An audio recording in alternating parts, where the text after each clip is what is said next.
All right, so I have a couple little tidbits of information on these women, so I'm going to share them with you. So first of all, they're all virgins, or allegedly virgins, okay? They swear... Yeah. Mm-hmm. They might have been virgins when they were hired, and I doubt that. I can guarantee you, after serving under Gaddafi for a while, they are no longer virgins. Right. So when they first get hired... they take a vow of chastity and they become official bodyguards. They have to swear to Gaddafi that they are definitely virgins, they haven't had sex. Another requirement is that they need to dress up when they're on the job. And by dress up, I'm not talking about wearing bodyguard gear. I'm talking about wearing makeup, jewelry, and heat. Everyone gets sick once in a while, but generally he was in excellent health. I wish everyone had the kind of health that Gaddafi had. I don't know who created this image of his nurses and his female bodyguards. How could anyone in their right mind assume that we could have any intimate relationship with Gaddafi? His wife, children, grandchildren, officials, they were around him all the time. Likewise, he never made any passes at us.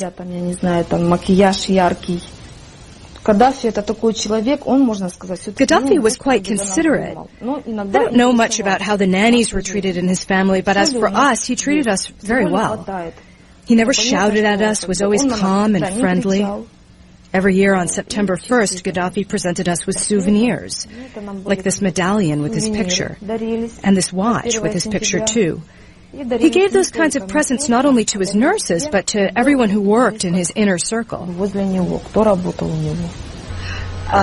my friends here ask me how is it like to live in Tripoli, the first thing comes to mind that women are very free under the leadership of Muammar Gaddafi. The government really doesn't oppose anything on anybody. You can wear what you want. Women can travel without any permission from your dad or your husband or any male figure in the family. I consider that a privilege for a Middle Eastern woman when I compare myself to my sisters in Saudi Arabia and the pain and the torture they're going through, sometimes just because they're driving a car or dating someone they love or not wearing the Muslim outfit, I mean by that, hijab, which is very, very private choice, and it's totally up to the woman if she wants to wear it or not, in my humble opinion. And the workers we spoke to, chosen by us, not the management, seemed genuinely proud of what women had achieved in the great socialist Jamahir. Education. Education is free for everybody, even if you're a foreigner. You can go to school for free until you get your PhD or honor chair, PhD. You can go as far as you want, and you don't pay a penny except your pencils and notebooks, and they're still supported by the government. Basically, you pay fraction of the real price, and that's applied to the food, applied to the supply, to the cars, and all necessary things in life. You pay for your books. You know? Nothing? No, free. It's free, you know. Education in Libya free. When you say free, do you mean no money at all? Yes. Does free mean free in Libya? Yes, free, yes. 16 dinars a year. It means nothing. How much is 16 dinar? In dollar, maybe 40. 40.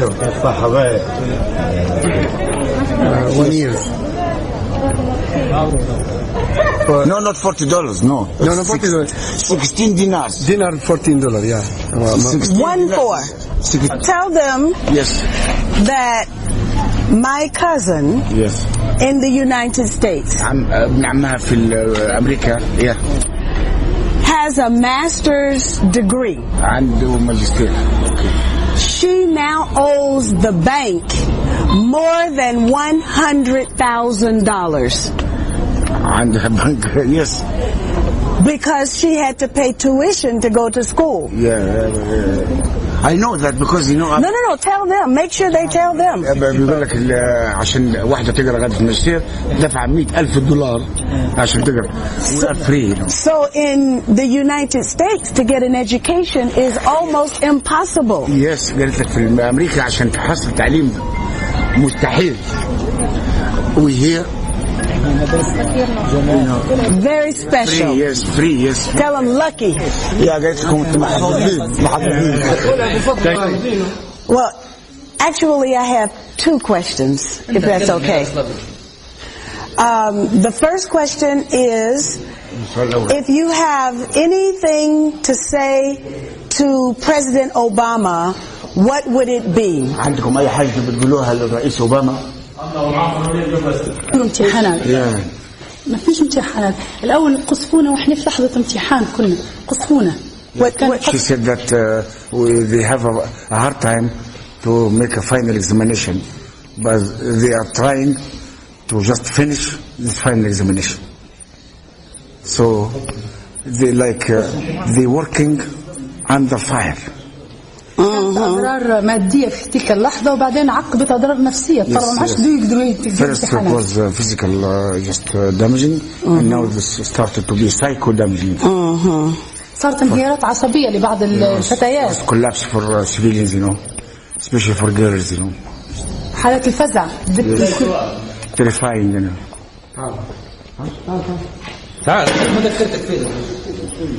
عندك سؤال؟ He has a question for you. Yes. نبي نعرف وين حماية المدنيين شو قرار في 1970 73. He asked about what to protect civilians. What is this? حماية المدنيين. This to protect civilians like this. When they are civilians, you know, they are not military. Yes. هذا إرهاب قتل. So my second question would follow on your question, and that is, what do you think of the NATO explanation for why they are doing this? That this is humanitarian intervention. Is NATO telling the truth or not? بتقول لك هل الناتو وحلف الأطلس بيقول الحقيقة ولا لا؟ لا. هما فئتين داخلية، هذا صراع داخلي. كيف ينصر الفئة الأخرى؟ Conspiracy. Can you see in the back? Okay.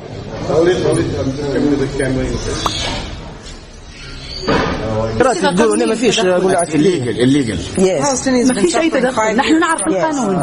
نحن نعرف القانون. دكتور نحن نعرف. And the aeroplane just flying up there, and we are not.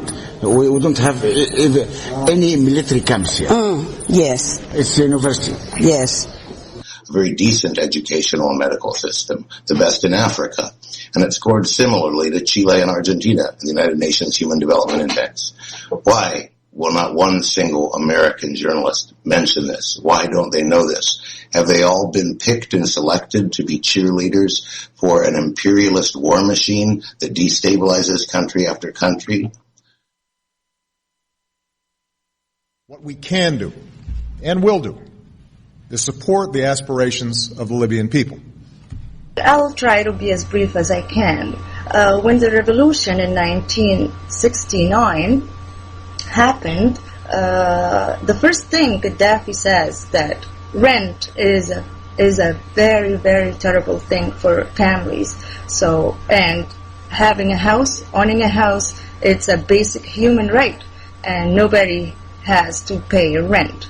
My dad never paid a rent. We stayed in our house, our own house, because we have a house, and it's our right as human beings. When you are newlywed and you don't yet have a job, you get free apartments. Libya is the beautiful country. Are there billions of dollars that he's spending building homes, building apartments for his people? Yes. Gaddafi vowed to house every Libyan, many of whom were still living in tents and houses made out of oil drums.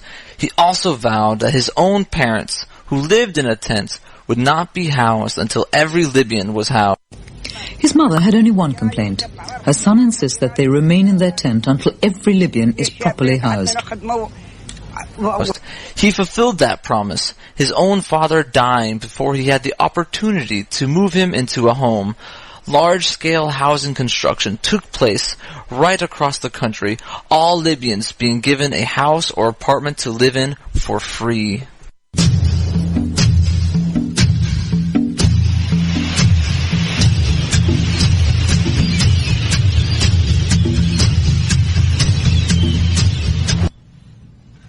Our support for governments that are ultimately responsive to the aspirations of the people. Libya. It's a vast country, hot, dusty, and dry, 90% desert. So you may be surprised to know there's a huge river flowing beneath it, a vital source of drinking water for Libya's cities, a man-made river that could one day even turn desert into farmland.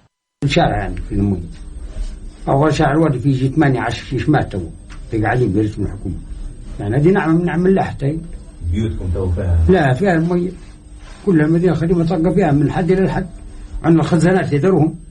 Next things come to mind about my leader Muammar Gaddafi is the man-made river, which was a great miracle in my country, that it's most of it desert and we don't have water.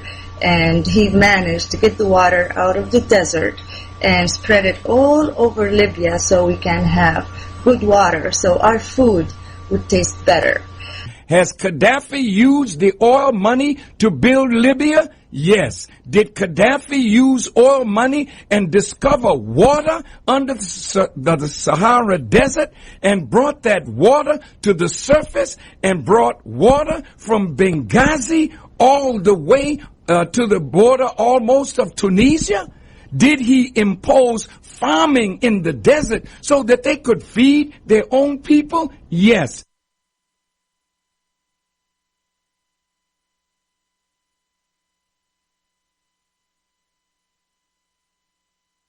Supplies of food and fuel were choked off. Water for hundreds of thousands of people in Misrata was shut off.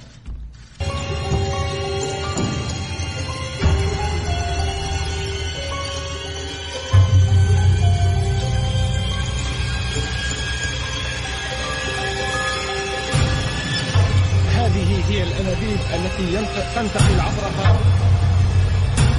ملايين الأمتار المكعبة. And we cut off much of their source of supply. If we tried to overthrow Gaddafi by force, our coalition would splinter. We would likely have to put U.S. troops on the ground to accomplish that mission, or risk killing many civilians from the air. حسبنا الله ونعم الوكيل فيه. We are dropping bombs on crowded cities at night where old people and children are sleeping. And we're watching it on CNN. And terrorized innocent people around the world, including Americans who were killed by Libyan agents. They're hiding this. What's going on now, okay? All the people are here, just to be supported for our leader, Muammar Gaddafi, okay? And they want to hide this. But, say analysts, it's not just what's being hidden, it's also what's actually being said.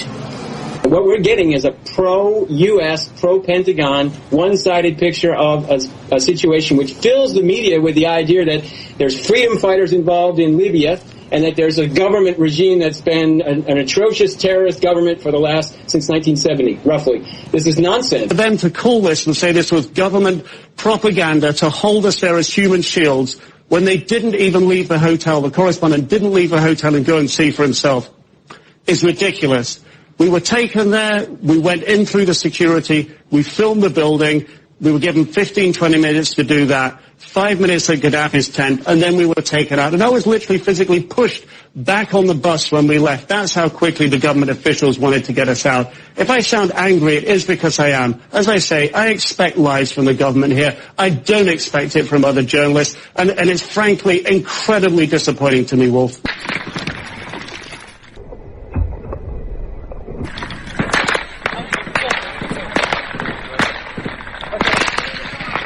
Our drivers Get in the car, Mary. You guys, wait.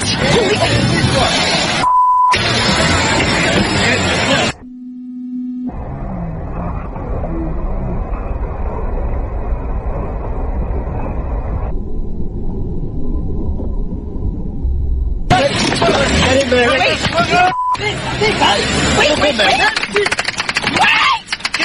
Wait. You in, Mary? Yeah, I'm in.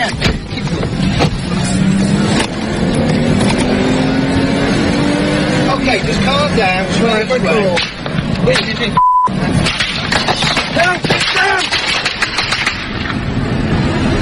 Okay, we're leaving this area. There's gunfire all around us, and we believe that Gaddafi's forces.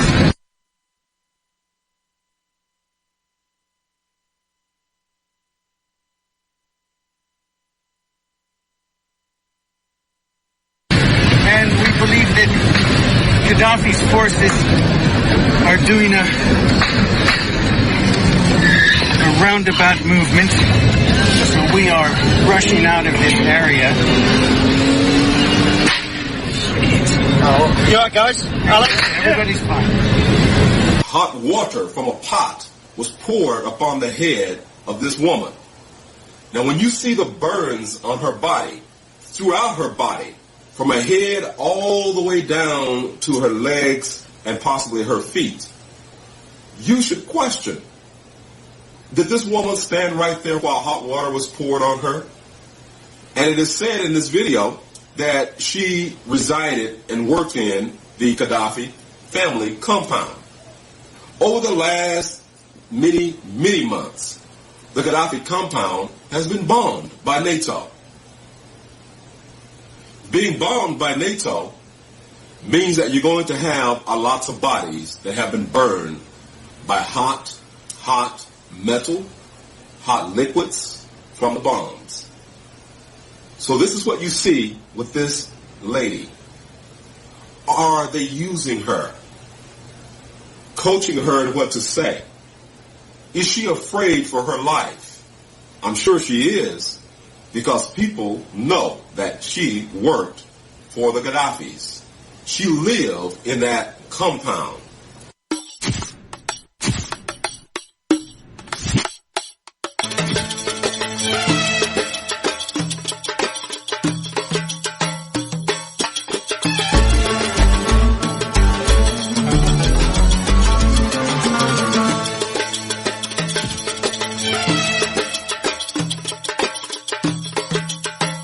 Journalists were arrested, sexually assaulted, and killed. Repeated affirmations is essentially this. I'm going to try to tell you that 2 + 2 is 5. And how am I going to convince you of that? Well, let's say I got Stephen Hawking to talk in his way, in a muffled tone, about the new mathematics which allows 2 + 2 to be 5. And then I got a Nobel Prize winner who said, yes, there are conditions under which 2 + 2 could be 5. And then another speaker and another speaker. And pretty soon it's repeated so much that you start to believe that maybe 2 + 2 is 5 or could be 5. That's what repeated affirmations is. Say the lie over and over again with authority figures, and it starts to be believed. Here's Joseph Goebbels, the propaganda minister of Nazi Germany. Propaganda must therefore always be essential and repetitious. It must confine itself to a few points and repeat them over and over. Okay, thank you, Mr. Goebbels. Now, George Bush said almost exactly the same thing. See, in my line of work, you got to keep repeating things over and over and over to kind of catapult the propaganda. Well, that's exactly what happened with Iraq. You must remember, dear people of America, that whenever government wants you to think and act in a certain way that would bring justification to an action that they are already planning to make, they must make the person that they hate a boogeyman. Mm-hmm. Faced with this opposition, Gaddafi began attacking his people. يا أصدقائي في أوروبا، يا صديقي المسكين برلسكوني يلي مغلوب على أمرك، افتح الإذاعة الليبية. يا صديقي المسكين سيراكوزي، افتح الإذاعة الليبية. لكن ننصحك داخل مهديات، قبل عين بالعين والباب يظلم، الطفل بالطفل والعائلة بالعائلة والبيت بالبيت والمقر بالمقر. إذا قررنا نحن قادرون على أن ننتقل إلى أوروبا مثل الجراد مثل النحل. ولكن ننصحكم أن تتراجعوا قبل لا تحل بكم الكارثة. أولا انظروا للشعب الليبي. هذا الشعب يحكمه دكتاتور؟ هل هذا الشعب مكبوت وتسلط عليه؟ هذا الشعب تنادى من كيف زحفت الجماهير من كل مكان بدون امر من معمر القذافي. انا نفسي فوجئت بالسيل العرم من جماهير الشعب الليبي، الرجال، النساء، العائلات، الاطفال. انظروا اطفال، انظروا الاطفال، انظروا العائلات، انظروا النساء. من جابهم معمر القذافي؟ تجاووا فيه جو بقوة التحدي. هذه هي الشجاعة، هذا هو التحدي. هذا اليوم يوم مشهود يوجه فيه الشعب الليبي رسالة عالمية وتاريخية تكتب في التاريخ أنه بعد 100 يوم من القصف المتوالي ليل ونهار والصواريخ والقنابل تخرج العائلات والأطفال والرجال والنساء إلى الساحات وتغص بها الميادين والشوارع، ليس في طرابلس بس ولكن في كل المدن الجماهيرية. ورئيس الاستخبارات نسميك بالاسماء عبد الله السنوسي، ابو زيد دوردة، تهامي خالد، كانت اجتماعات مكثفة للتعاطي والتعامل مع d'America di poter fare intervenire anche i nostri velivoli. أكد رئيس الوزراء الإيطالي السابق سيلفيو برلسكوني أن ما حدث في ليبيا لم يكن ربيعا ولا ثورة، بل كان قرارا للسلطات الفرنسية بالتدخل العسكري في هذا البلد وتقديم نزاع داخلي يجري فيه على أنه ثورة لتبرر أمام المجتمع الدولي تدخلها في ليبيا. وقال برلسكوني أن الرئيس الفرنسي السابق نيكولا ساركوزي كان متحاملا علي لأنه ذهب إلى ليبيا ورأى ملصقات كبيرة تحمل صورة القذافي وهو يعانقني، فعاد إلى أتباعه يقول أن برلسكوني وإيطاليا سلبان كل الغاز والنفط الليبي، مشيرا إلى أن الطائرات الفرنسية بدأت بمهاجمة ليبيا قبل أن يتخذ قرار مشترك بهذا الشأن.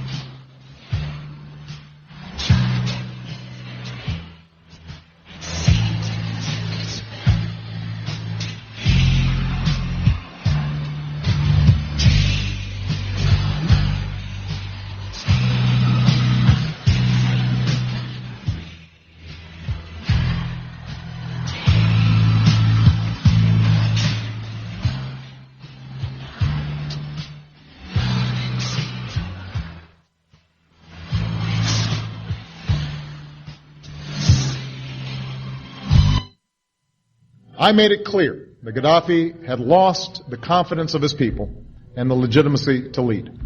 Go to hell, Obama. We're not afraid from you.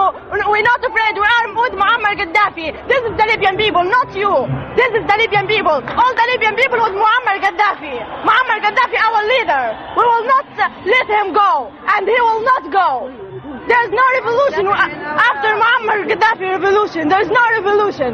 The only revolution that's in the Muammar Gaddafi revolution. Go to hell, Sarkozy and Obama. Keep bombing, keep losing your money. We're not afraid. We are with Muammar Gaddafi. We are with Muammar Gaddafi. You should understand this word. We are with Muammar Gaddafi. All the Libyan people with Muammar Gaddafi. You are nothing, Obama. You are nothing. And the NATO, where is the safety that the NATO talk about? Where's the democracy of your country? Leave us live alone. Leave us. Let us live in peace.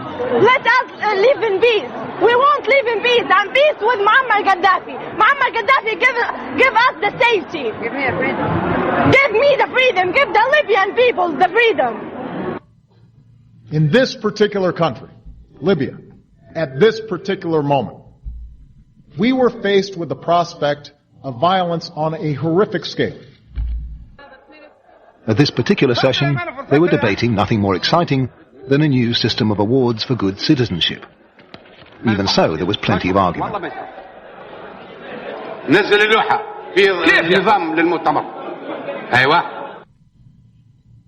To be blunt, we went down that road in Iraq. The terrorists attacked us and killed 3,000 of our citizens before we started the freedom agenda in the Middle East. They were... What did Iraq have to do with what? The attack on the World Trade Center. Nothing. And so at my direction, America led an effort with our allies at the United Nations Security Council to pass a historic resolution that authorized a no-fly zone to stop the regime's attacks from the air and further authorized all necessary measures to protect the Libyan people. With shouts of dissent focusing on the U.S. role in bombings over Libya, protesters marched under intense heat in front of the White House. Foreign intervention and bombing does not bring peace, nor democracy, nor freedom to any people. It kills many innocent civilians. Since March, the U.S. started using drones to bomb Libya and a UN-mandated no-fly zone there. Protesters here cite reports from the Libyan Health Ministry claiming more than 700 people have been killed and more than 4,000 wounded. The Obama administration says it's carrying out military strikes for humanitarian reasons and save lives. But protesters here aren't convinced. Since when did NATO show that it cares about all the refugees? Look at Iraq. Look at Afghanistan. I mean, look at Palestine. For years, the Palestinians have been suffering under terrible oppression. Although the White House has received some support for military action in Libya, it has also received severe criticism. President Obama himself has been rebuked by members of Congress, both Republican and Democrat, for not seeking congressional approval beforehand. And U.S. opposition to military operations in Libya is growing in general, according to recent polls. Obama needs to understand he's a human being like everyone else. So when he does that, does he promote democracy in America and promote finance in Ivory Coast in Africa? That's what it means? You got to tell him that. Signs that U.S. war policy will change are doubtful. Attempts to cut spending for combat operations in Afghanistan to hasten U.S. troop withdrawals were voted down, as were efforts to bar the Pentagon from using funds to enforce the NATO-led no-fly zone over Libya. Because of the oil. Simple as that. They don't care about what the African people think. Democracy for them is not for Africa. It's only for Western country. To date, the U.S. spends $10 million a day bombing Libya while involved in war in Afghanistan and still occupies Iraq with 47,000 troops. Part of that spending has included 801 strike missions against Libya. Our most effective alliance, NATO, has taken command of the enforcement of the arms embargo and the no-fly zone. Last night, NATO decided to take on the additional responsibility of protecting Libyan civilians. Living in the southern part of Libya, where he talks about 12 times a day, they are bombed in the little town in the south where they live. Bombed by NATO. NATO claims, as they always do, that it is a military site that they're bombing. And they're bombing the same places over and over again. How many times do you have to destroy the so-called military assets? Terrorizing these people 12 times a day for 3 months.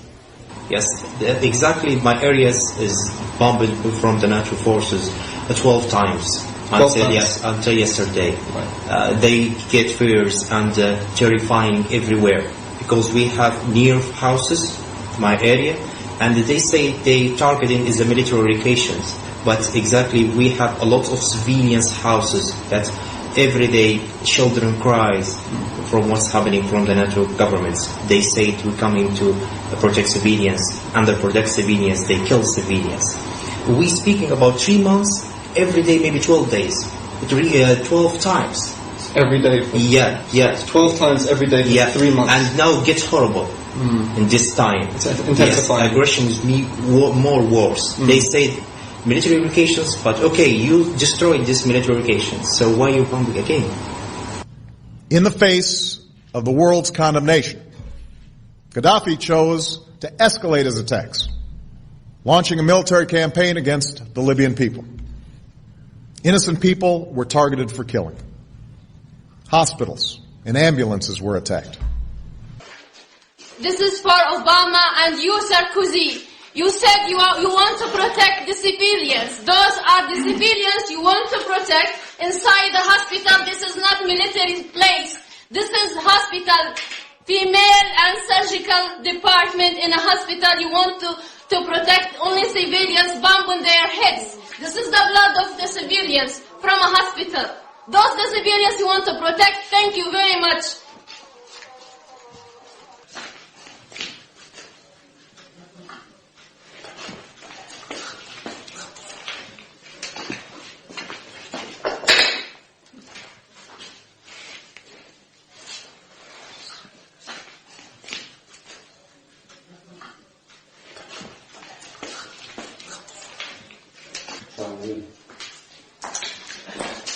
الله ومحمد وليبيا وبس. الله ومحمد وليبيا وبس. Cities and towns were shelled, mosques were destroyed, and apartment buildings reduced to rubble. The weeks of bombardment on Sirte have caused massive destruction and the loss of life. CCTV correspondent Yamal Osmal went into the city and found out more about the casualties of war. Empty streets, abandoned buildings. Sirte has been on the front line in the fight for Libya for almost 4 weeks. Most of the residential buildings have been shelled. We enter one of the abandoned apartment blocks. The higher we go, the more obvious the destruction. We're inside one of the heavily shelled apartment blocks in Sirte. This flat here looks like it's taken a direct hit. We're in somebody's bedroom. There are pictures everywhere, pictures of the old wedding picture, family picnic, and pictures of the children. There are stuffed animals everywhere. It apparently belongs to a family. There are clothes everywhere. If we move to the hallway here, you can witness the sheer devastation in this building.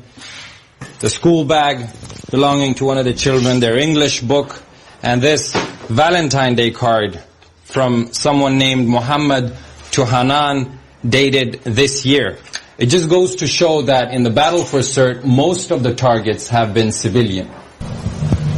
From the top floors, we can see the fighting raging outside as NTC forces shell sniper positions using everything at their disposal.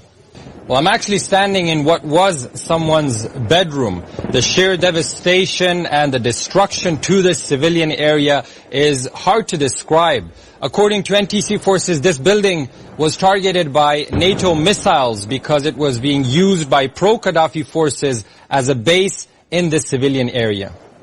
And capabilities to jam regime communications. Another round of NATO airstrikes pounded Tripoli in the early hours of Tuesday morning. The city has undergone a series of bombings over the last couple of days, with Libya TV reporting that a telecommunications building was destroyed in the explosions.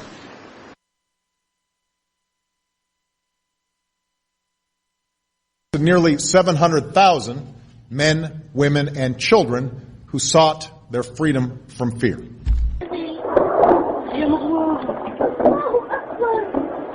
لا إله إلا الله لا يطلع شيء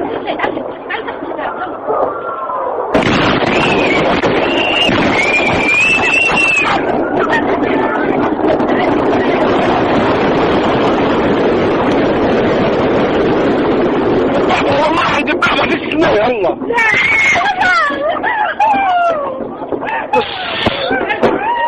عرفتوا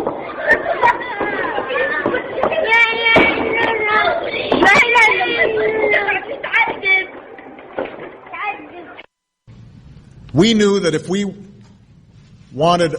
we waited one more day, Benghazi, a city nearly the size of Charlotte, could suffer a massacre that would have reverberated across the region and stained the conscience of the world. It was not in our national interest to let that happen.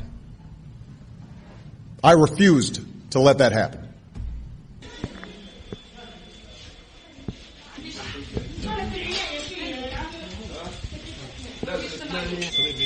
عنده طبعا إصابة شديدة في الصدر طبعا كانت الرئة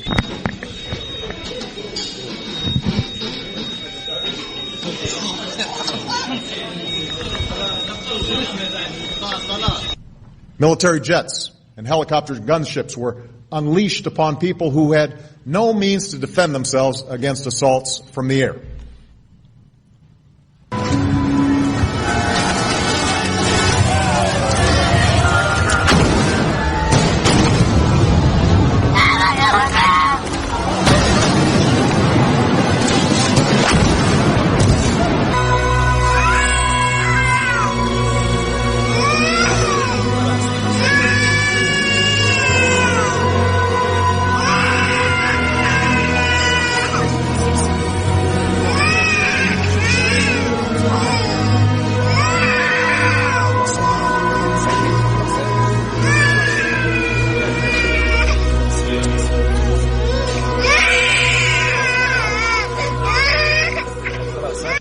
One young Libyan who came to his aid said, "We are your friends. We are so grateful to those men who are protecting the skies." I'm going to talk to the NATO. You said that you are coming here to Libya to protect the civilians, but the truth, you are attacking the civilians. So what? And you are make this as a reason as a cover to do every what you want under it. So I want to say for you, do every what you want. And the funny thing, you are saying for our leader Muammar Gaddafi to go out. We're out. Muammar Gaddafi in every heart of Libyan people. If you want him to go out, you should go for every heart and take it. Muammar Gaddafi from them. So we are with our leader Muammar Gaddafi and we will never give up from him. You bumping us because you think we will give up and we will scary or afraid of. But you are wrong. We are with our leader Muammar Gaddafi. Do ever what you want, but you are still with him. The United States will not be able to dictate the pace and scope of this change. Only the people of the region can do that. But we can make a difference.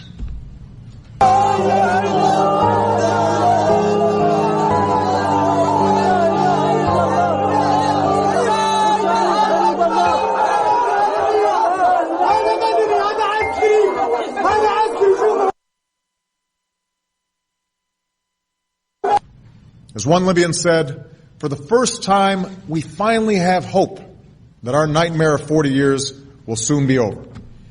حرام عليهم بلادنا يضربوا فيها يدمروا في بلادهم يضربوا فيها معمر قوم على تضربوا فيه يضربوا فيه الله ومعمر وليبيا وبس الكلاب اصبحوا قناة جردان جندرنا لهم هم يضربوا ويقصوا جندرنا لهم الكلاب الله ومعمر ليبيا وبس قاعدين يضربوا صبح وليل والبلد الناس راقدين يضربوا فيهم جندرنا له وعناه يضربوا طيارات زعلان يضربوا حرام عليهم يضربوا في بلادنا حرام يضربوا فيهم علاش يقولوا ما يعبوا بالمدنية ما يعبوش بيهم يضربوا فيهم. With the time and space that we have provided for the Libyan people, they will be able to determine their own destiny. And that is how it should be. I authorized military action to stop the killing and enforce UN Security Council Resolution 1973. We struck regime forces approaching Benghazi to save that city and the people within it.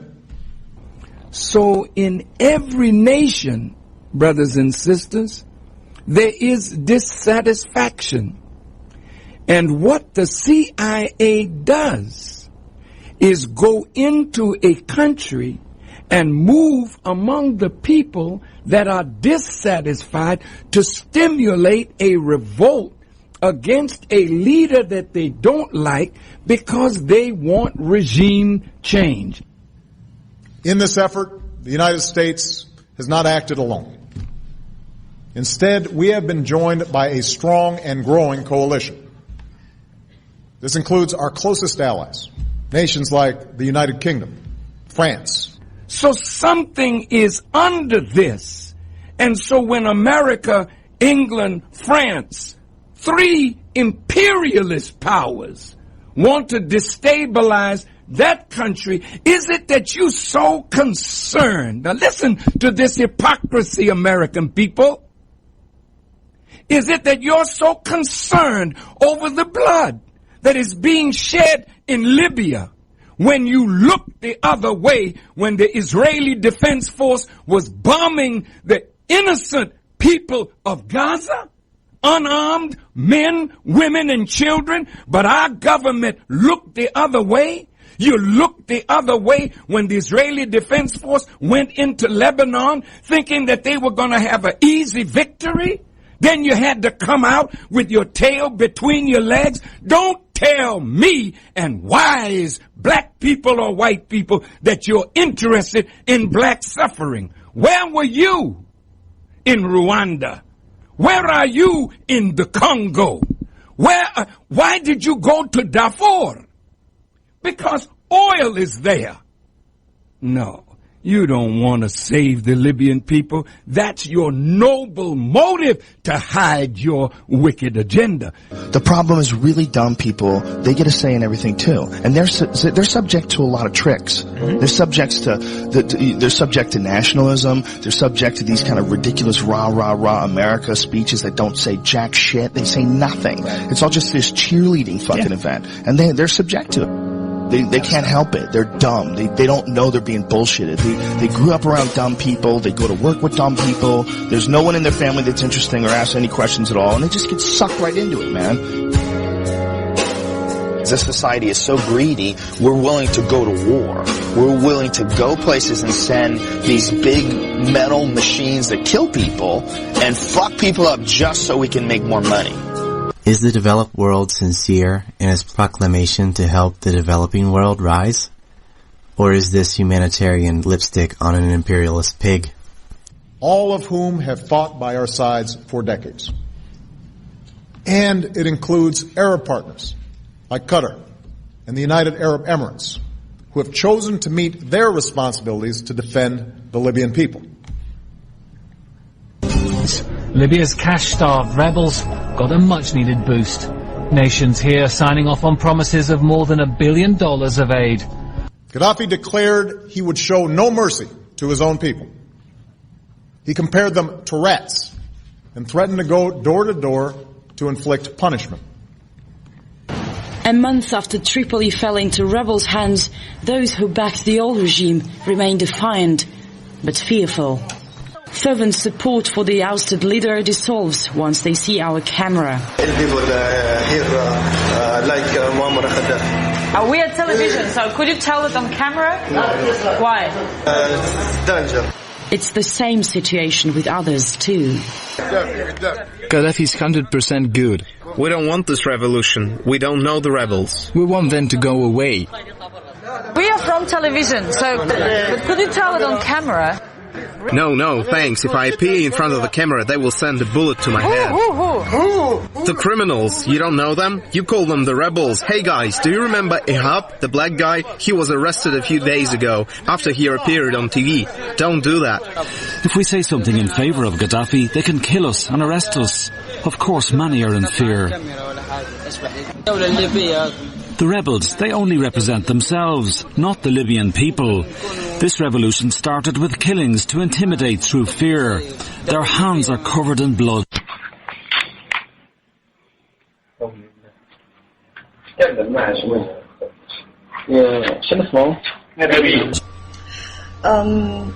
That's all I have to say about my leader, because I hear the media, and I'm in Quebec, as I've mentioned, and these things are not mentioned. All I hear that he's a dictator. Talking about dictatorship, I wish anybody can name me any Arabic president that he's not a dictator or they did not kill anybody. Gaddafi was against radicals, and we are targeted by them. We are targeted by Osama bin Laden because we do not practice Sharia in Libya. And that's war against terrorism, and Gaddafi started that war way before George Bush. I just felt like I had to point these out because the world has no idea about what's going on in my home.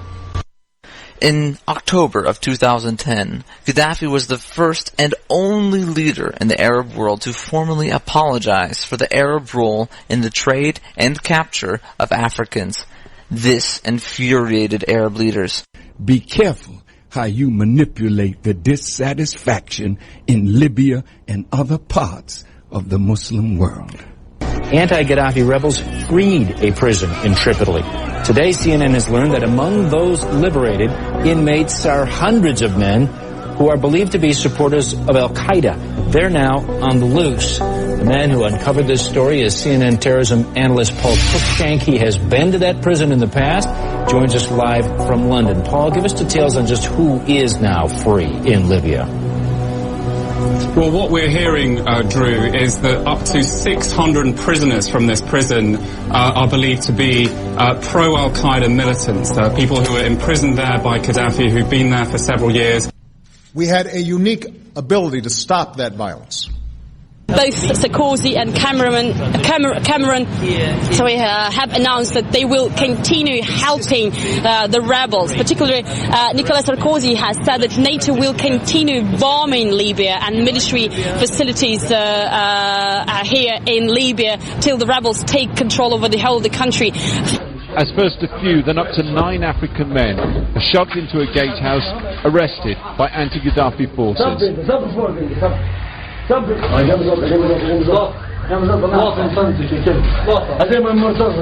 They're terrified, sweating, praying, some are crying.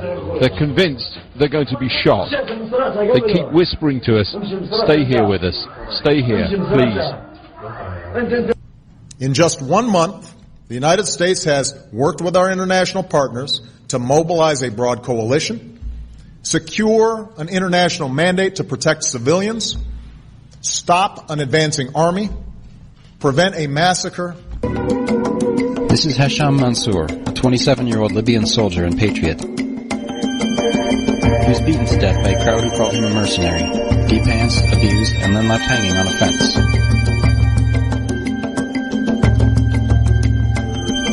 His family and his fiancée were not happy to see this video online.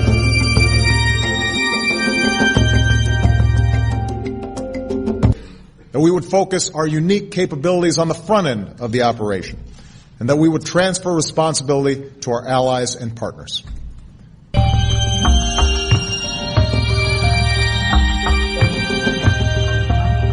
And they take him from ICU and killing him in front of ICU and hanging his body on the wall of the Jalal hospital. Here is a suspected mercenary being shown out of the same hospital. Under new rebel management, his kind weren't welcome for treatment there. When he was unable to walk out on his own from blood loss, he was physically dragged out, tossed on the sidewalk next to the garbage cans, and then hacked some more.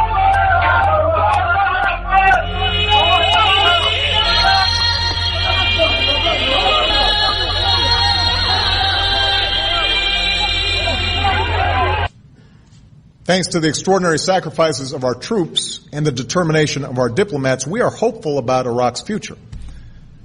But regime change there took 8 years, thousands of American and Iraqi lives, and nearly $1 trillion. That is not something we can afford to repeat in Libya. The risk and costs of this operation to our military and to American taxpayers will be reduced significantly. This whole thing only cost us $1 billion, as opposed to $1 trillion. Not a single U.S. troop was on the ground. Not a single U.S. Troop was killed or injured. And that, I think, is a recipe for success in the future.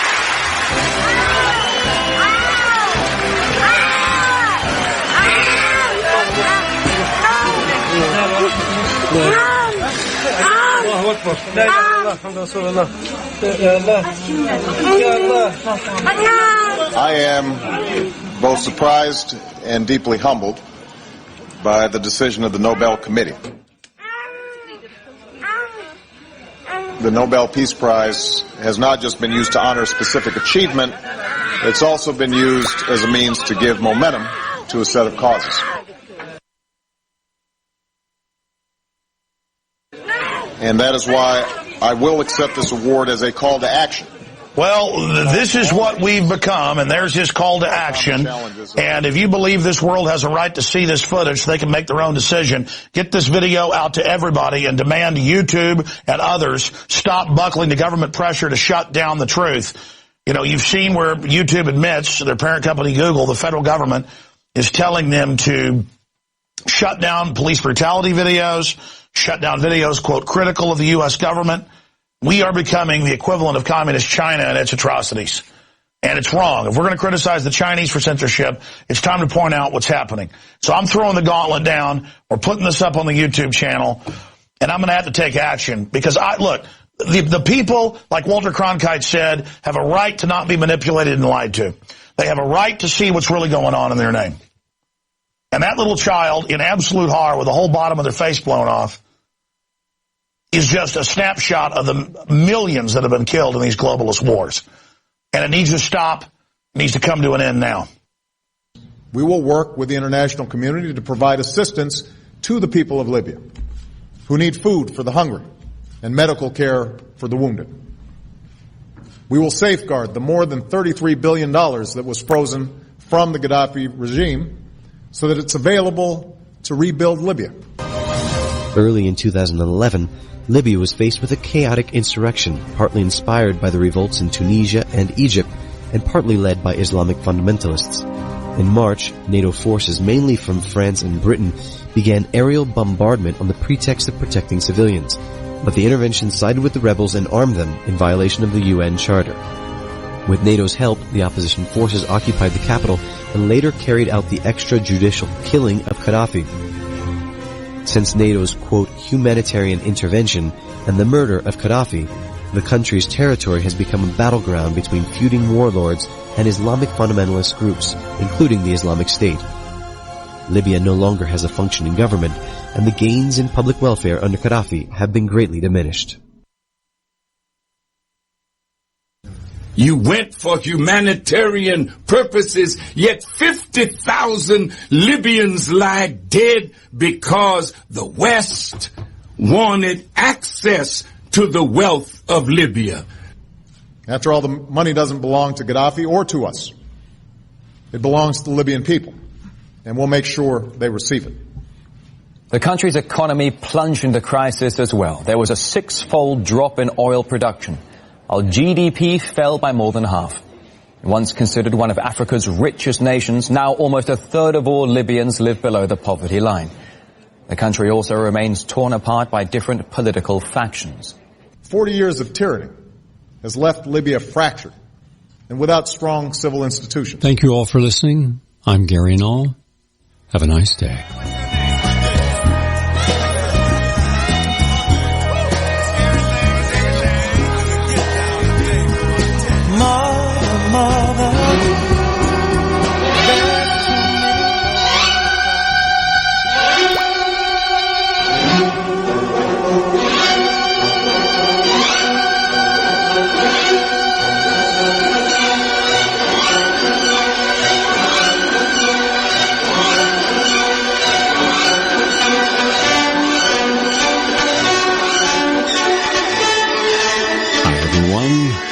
I'm Gary Null, and this is the Progressive Commentary Hour. Always a single theme, always something that we believe the mainstream media or alternative media has not dealt with either at all or objectively. Today's topic, the time is now for a progressive uprising based upon higher spiritual values. After all, there are more than 105 million people who are independent. That means that those people once were either Democrats or Republicans. They folded in line with the leaders of their parties. Some things they would agree upon, others they wouldn't, but what the heck, they weren't in power. So there always this is assumption that somewhere in America, probably in Washington, D.C., there is a place where wise men and women come together and make decisions based upon what is best for all of us. If only that were the case. To share insights today is Danny Sheehan. He'll be speaking to us from Santa Cruz, California. Danny is one of our nation's most important and influential constitutional and public interest lawyers. During his 45-plus years, he has handled such public interest cases as the Pentagon Papers, and without his input, the New York Times would have never published the Pentagon Papers by Daniel Ellsberg, the Watergate break-in, Iran-Contra, Karen Silkwood murder case, and so many more. He has represented victims of the 3 Mile Island nuclear disaster and fought against the American Nazi Party on hate crimes. Recently, Danny was the lead attorney on behalf of the native nations at Standing Rock. He handled the dismissal of a case against Chase Iron Eyes for inciting a riot and felony trespassing. He's the founder of the Christic Institute and the Romero Institute, and the latter being a nonprofit public policy center in Santa Cruz, California. The author of The People's Advocate, the life and legal history of America's most fearless public defense lawyer. He is a graduate of Harvard Divinity School, plus he has a law degree from Harvard University. And his websites are Daniel P. Sheehan, that's SHEEHAN.com, and RomeroInstitute.org. Nice to have you with us today, Danny. Terrific, Gary. It's a pleasure to be here. Danny, we're going to want more of a classroom on the air on this. Now, I know you wish to address the dire need for a movement, a positive, nonviolent movement to commence what you call progressive uprising. Because my interest is getting those 105 million plus people who have walked away from the Democrat and Republican systems and their ideologies and their narcissistic leaders, but they haven't organized a cooperative, collective, conscious movement yet. There's enormous power if they do so, but they haven't. My hope is that they'll be inspired, those listening, to begin this process. You want to, I want to, for one reason, to restore some real humanitarian and spiritual values and ethics into our government, in our culture, in our institutions, and our individuals. Unfortunately, a regressive revolution has been underway for decades now. But this revolution is top-down rather than bottom-up. It takes place in back rooms and boardrooms behind closed doors, and it manifests as repressive policies at the federal and state levels. Efforts are now underway to rewrite the Constitution. Notwithstanding Trump's threats to change birthright, in the 14th Amendment, the Koch brothers are determined to get enough states on board to launch a constitutional convention, which would rewrite the nation's basic democratic principles and effectively turn the country into a kind of collective monarchy ruled by an oligarchical corporate elite. I think it should be clear to anyone by now that the United States is no longer a true democracy. The late Sheldon Wolin, who we had on this program, made this very evident. The democratic remnants that remain are mere pageantry and ritual, props that give us a sense that we are actively participating in the rule of the nation. But this is largely a sham. Princeton and Northwestern universities have shown that policy after policy is passed to only serve the best interests of a few rather than the larger citizenry. So let's begin by having you describe where the nation is at now and speak about the revolution of the elite that is already underway and unfortunately succeeding in its goal and mission. The forum is yours. Take your time. Thank you, Gary. I think that the particular moment that we find ourselves in right now, the logistical moment, of course, is being confronted by the administration of Donald Trump. in his appointment to head up all of the executive department agencies of people who are members of this extraordinary elite. He, for example, appointed to be his Secretary of State originally the CEO of Exxon Mobil. He appointed to be the head of the Environmental Protection Agency, the Attorney General of the oil state of Oklahoma, who had filed lawsuits against the Environmental Protection Agency, trying to foster and promote the interests of the oil corporations. He has appointed the governor of Texas, Rick Perry, who to be the to stop the global climate change movement. This is an extraordinary set of activities. He headed up the Department of Energy and was just aggressively promoting the petroleum and fossil fuels and coal, all in the face of the global movement to try to stop global climate change. So this elite is in the seat of power right now, and they're dominating and controlling everything. They're striking down all of the executive orders that have been passed over the past, actually since Franklin Roosevelt. They're attempting to undo the entire effort on the part of the New Deal to rein in and control the robber barons. We talked about this in the past. We know that the American Civil War was not, in fact, fought primarily to free the black race from slavery. It was basically fought on behalf of the urban elite industrialists and manufacturers trying to get control of the instrumentalities of the federal government. This was the rising into the full ascendancy, the element that was involved in establishing the United States Constitution under the aegis of Alexander Hamilton. Alexander Hamilton and Thomas Jefferson faced off, basically, in the revolution against the British Crown to establish a new government here in North America.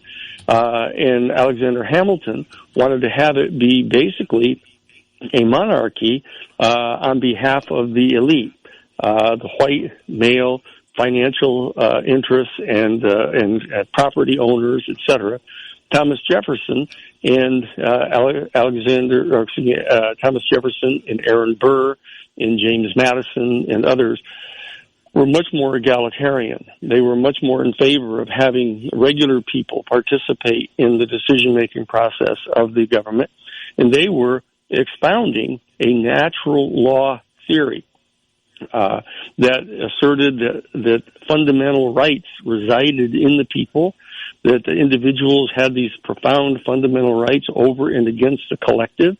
They believed that in participatory democracy in making decisions, and these two elements confronted each other in the crafting of the United States Constitution. And so we see the original Constitution being a balance between these two elements within the North American culture, the colonial culture. And there are certain ways that was implemented in the Constitution.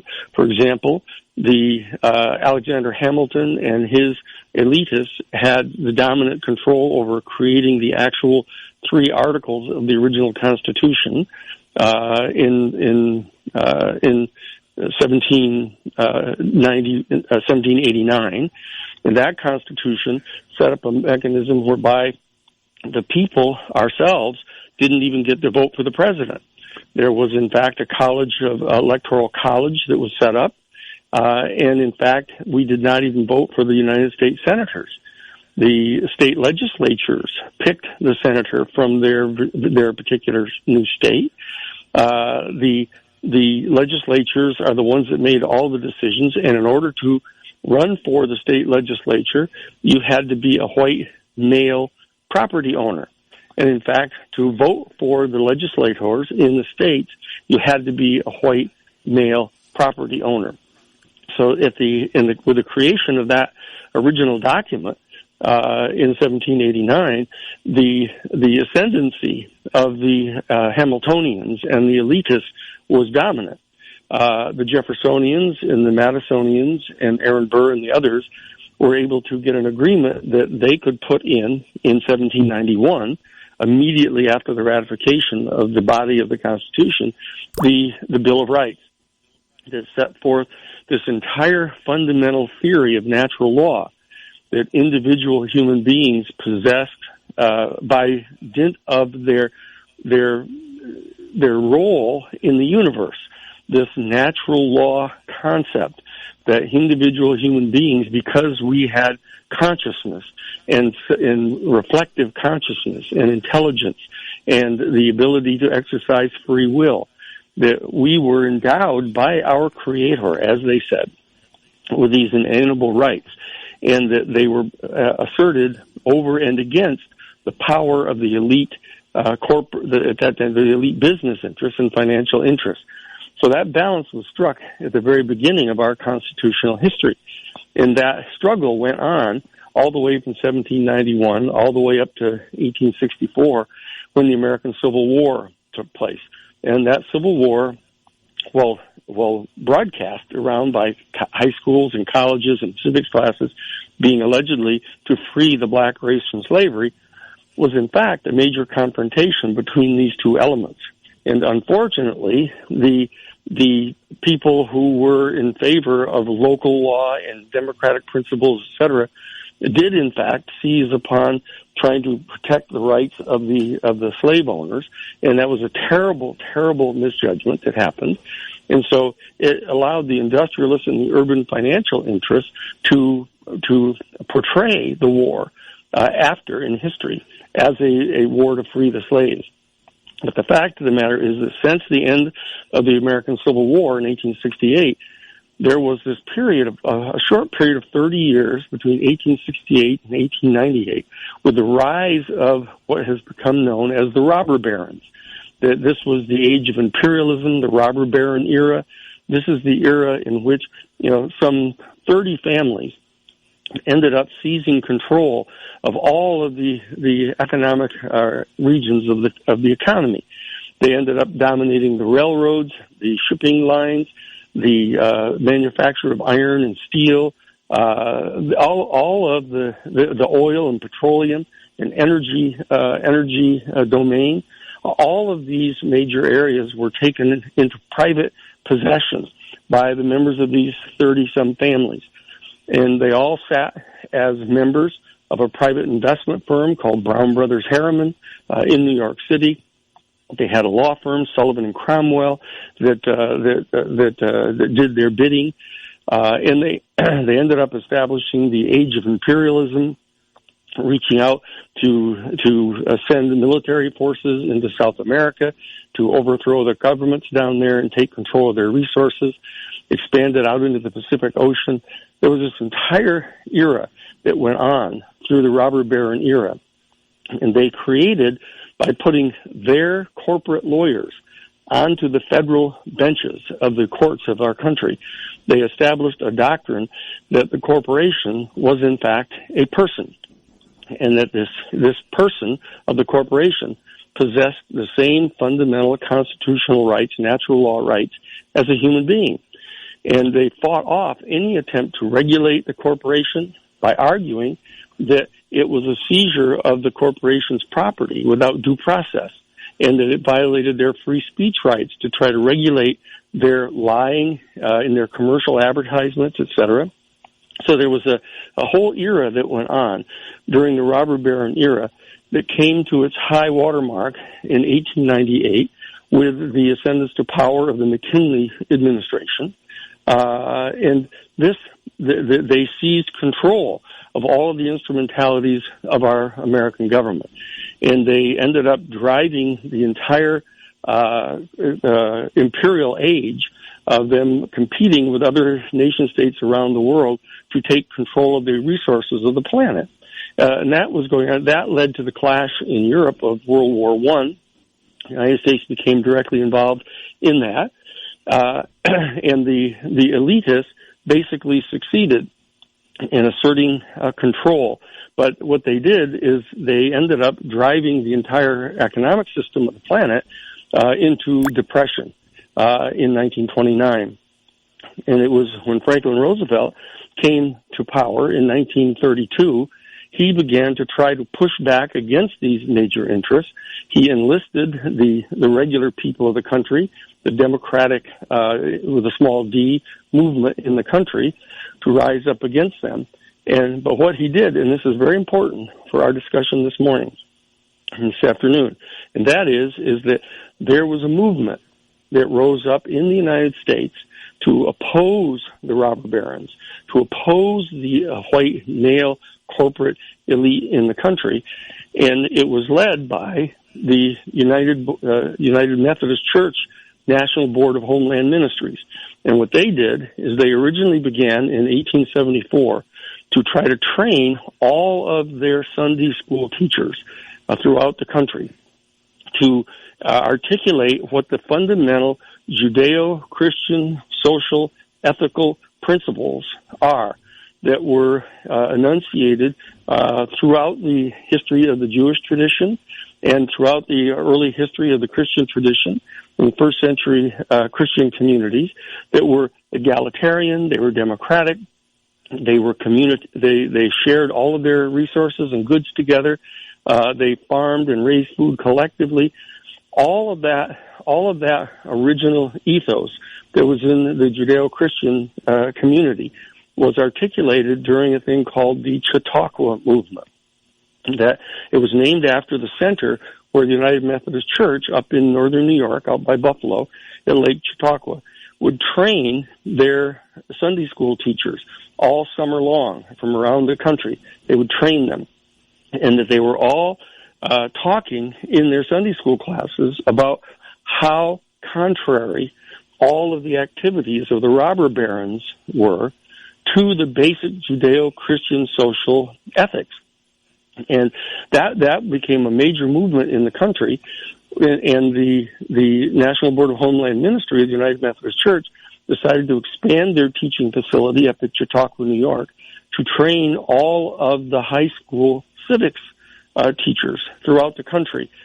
And this huge movement was begun, and the training sessions took place up at Lake Chautauqua all summer long, every summer, and they fanned out across the country. And by 1915, they ended up having over 2,000 Chautauqua sessions, these big, huge tent revivals that would go across the country. And they were not trying to recruit people into becoming Christians. They were not trying to recruit people into becoming Methodists. What they were doing is just enunciating the basic principles of the Judeo-Christian social ethics of compassion, of charity, of love, of support for the values of the community, for trying to stop these elite people from commandeering all the resources of the country and of the world. And that whole movement that went on set forth a whole set of reforms in North America. They initiated the women's suffrage movement that came to fruition in 1919 with the enactment of the 19th Amendment, having women be allowed to vote finally. They ended up establishing the American labor unions. They ended up establishing the anti-child labor laws. They ended up establishing the initial environmental movement. And they ended up establishing the major post-Civil War civil rights movement. All of that was generated by the initial Chautauqua movement that went on from basically 1875 all the way up to 1930. And when the Major Depression came on in 1929, the end of 1929, that entire energy that went into saying, see, we told you so. See what these elite will do. They'll drive the entire country and the whole world into depression if you allow them to run unregulated. And so Franklin Roosevelt was elected in 1932, and he began to try to implement the basic principles of the Chautauqua movement, this basic movement that was engined once again by the natural law principles that had been set forth by the Jeffersonians and James Madison and Aaron Burr and the others in that original formation of the Constitution. And it turns out that all of those major founders that were on the side of Jefferson. Most of them had been trained at a particular university called the College of New Jersey, which later became Princeton University that you mentioned at the top of the show. At Princeton University, there was a professor by the name of John Witherspoon, and Reverend John Witherspoon taught a course on moral theology. And that's the issue that we want to talk about here this afternoon, is the concept of moral theology. What does that mean? What is the relationship between a mode of ethical reasoning or ethics and theology, which has to do with a whole series of issues having to do with the creation of the universe, the nature of the universe, the role of our human family in the evolution of the universe. These are the issues that are fundamental and profound issues having to do with the role of our human species in tendering to and relating to the natural environment that we're born into. And that's the issue that came to the fore during the Chautauqua movement. And that became the basis for the reforms that were attempted to be put into place by Franklin Roosevelt with the New Deal. And there ended up becoming a clash because the newly elected Democratic House of Representatives and the newly elected United States Senate in 1932 began to pass laws that were attempting to restrict and restrain and regulate these major corporations that had been created. This new business vehicle had been created by the elite during the robber baron era, when they put their business lawyers and bankers' lawyers and corporate lawyers into the judgeships. They ended up establishing this principle of allowing the corporation, a shareholder-owned corporation, to completely immunize the owners of the resources, the stockholders, completely immunizing them from any legal liability for anything that corporation did. The managers of the corporation were immunized personally. The board of directors were immunized legally. The only entity that became legally liable for anything that the corporation did, polluting streams, having working conditions where hundreds of people were maimed or injured in their factories with no relief, the firing of people who tried to organize any kind of a collective power on the part of the workers. All of these things, the Roosevelt administration attempted to pass